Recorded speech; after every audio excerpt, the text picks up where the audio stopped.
जहां जाओगी वहां भी सबका सम्मान करना। बेटा बेटी दोनों को एक जैसा सृजन दीजिए, ये भागवत कथा कहती है। भागवत कथा श्री कृष्ण की लीलाओं का दर्शन है, और श्री कृष्ण की लीला केवल नाचने गाने के लिए नहीं है जी। श्री कृष्ण की लीलाएं हैं जीवन निर्माण के लिए। हम लोरियां गाते हैं, लल्ला लल्ला लोरी दूध की कटोरी। दूध में क्या गाती हो तुम बताओ? लाला करे, ये तो तुम्हारी लोरियां हैं। लाला फिर तमाशा ही करता रहता है पूरी जिंदगी।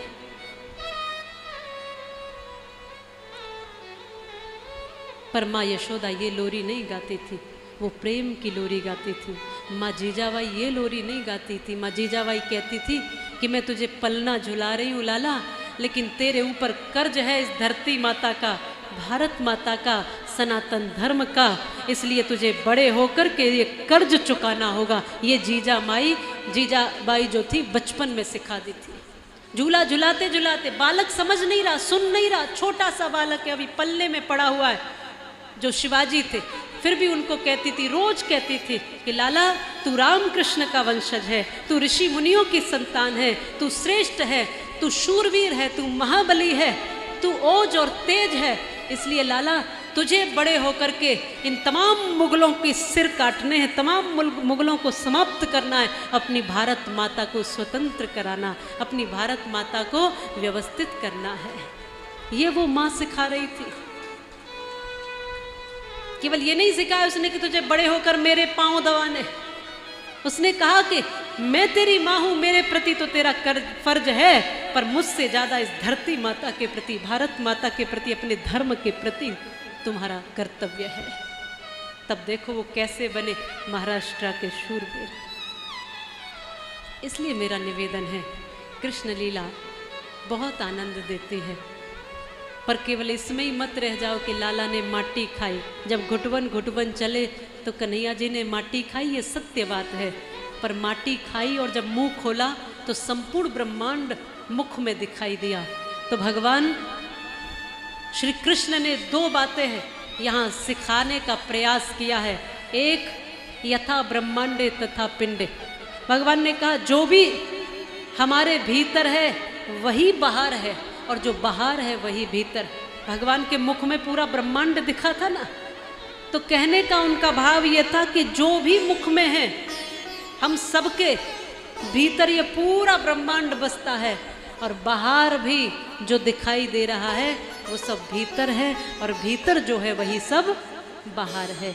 जैसी तुम्हारी दृष्टि वैसी तुम्हारी सृष्टि है, जैसा देखोगे वैसा बाहर दिखेगा।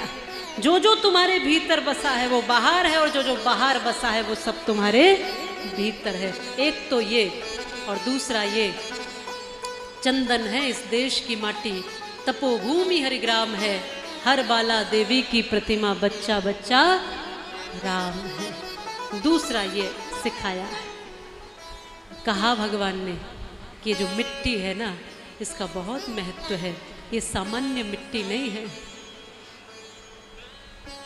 इस मिट्टी का जीवन में बहुत महत्व है, इस भूमि का, इस धरती का। इसलिए हम धरती को क्या कहते हैं?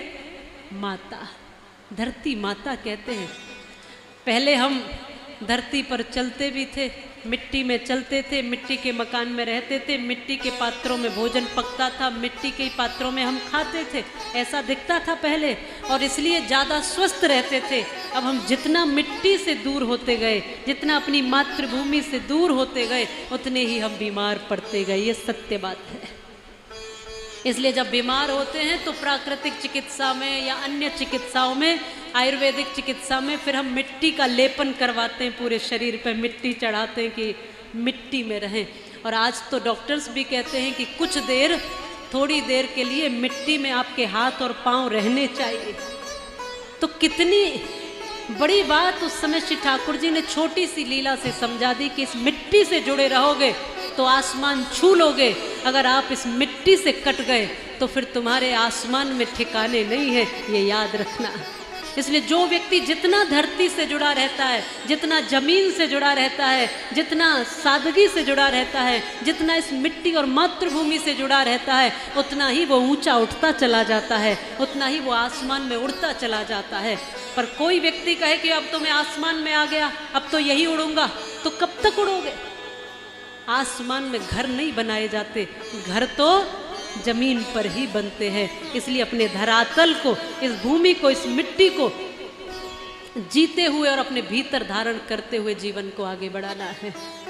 धरती माता को इसलिए हमारे यहाँ सुबह उठते ही प्रणाम करने की परंपरा है। जब भी पाँव रखो तो पहले प्रणाम करके कहो, माँ मुझे क्षमा करना, मैं तेरा बालक हूँ, पूरे दिन तुझ पर घूमूंगा। तमाम माँ हमारे बोझ को सहन करती है, इसलिए माँ कहलाती है। तो भगवान ने अपनी बाल लीला से इस मिट्टी का महत्व दिखाया है और बताया है। हर एक लीला में कुछ न कुछ कारण है, बिना कारण के यहाँ पर कुछ भी लीला भगवान ने नहीं की है। श्री ठाकुर जी ने खूब सारी लीलाएं ब्रज में की हैं और फिर गोकुल नगरी से भगवान वृंदावन आए हैं। जब कंस के तमाम दुष्ट आगे बढ़ने लगे, बार बार आने लगे, तो भगवान वृंदावन आए। बोलिए वृंदावन धाम की। और इस वृंदावन की भूमि पर आकर के श्री ठाकुर जी ने खूब सारी लीलाएं की है। यहाँ यमुना मैया को शुद्ध कराया कालिया नाग से। यहाँ भगवान ने अघासुर, वकासुर, वृत्तासुर तमाम दुष्टों का दमन किया। यहीं पर भगवान ने ब्रह्मा जी के मोह को दूर किया। यहीं पर भगवान ने इंद्र की पूजा को बंद करा के गिरिराज जी का पूजन शुरू किया। बोलिए गिरिराज महाराज की जय। वृंदाओं से भरा हुआ ये वन है जिसमें तुलसी, वृंदा कहते हैं तुलसी को, तो तुलसी माताओं से परिपूर्ण ये पूरा वृंदावन हुआ करता था। पूरा वृंदावन जहाँ देखो वहाँ हरियाली होती थी। हम पुनः कोशिश करें कि अपने ब्रजधाम को हरियाली से परिपूर्ण बनाएं। पुनः कोशिश करें कि हम जैसी भगवान की ये नगरी थी वैसे पुनः बने। तो हमारे श्री ठाकुर जी ऐसे अद्भुत अनोखे हैं जो भक्तों का सृजन करते हैं और दुष्टों का दमन करते हैं। जो ऐसे हैं कि जो उनसे प्रेम करते हैं उनके वो अपने हो जाते हैं। विलक्षण हैं, विचित्र हैं। गाय चराते हैं, माखन चुराते हैं, झूठा ब्रजवासियों का खाते हैं। इतने सहज और सादगी में हैं कि ब्रह्मा तक भी मोहित हो जाते हैं, भ्रमित हो जाते हैं कि ये भगवान नहीं हो सकता। हमारे यहाँ जो सूट बूट टाई वाई पहन के बैठा हो कोई, तो हम उसको बड़ा आदमी समझेंगे, और कोई धोती कुर्ते में बेचारा आ जाए तो कहेंगे कि गरीब सा लगता है, चलो उधर बिठा दो, एक कोने में बिठा दो। कोई सूट वूट टाई वाई पहन के आए, आओ बाबूजी आगे आ जाओ, ऐसा करते हैं ना। तो भगवान तो बिल्कुल सादगी में जूठन खा रहे हैं ग्वाल वालों की। तो ब्रह्मा जी को भी लगा ये ऐसा कोई भगवान थोड़ी होता, भगवान का तो बड़ा ऐश्वर्य है, वो तो ऐश्वर्यवान होता है। पर ब्रज में आकर ठाकुर भी ऐसा हो जाता है। कौन सा ठाकुर? शेष महेश दिनेश गणेश सुरेश हु जाहे निरंतर गावे, जाहि अनादि अखंड अवेद अछेद अभेद बतावे, नारद से सुख व्यास रटे पचिहारे तऊ पुण्य पार न पावे, और ताहि अहीर की छोहरियां छचिया भरे छाछ पे नाच नचावे।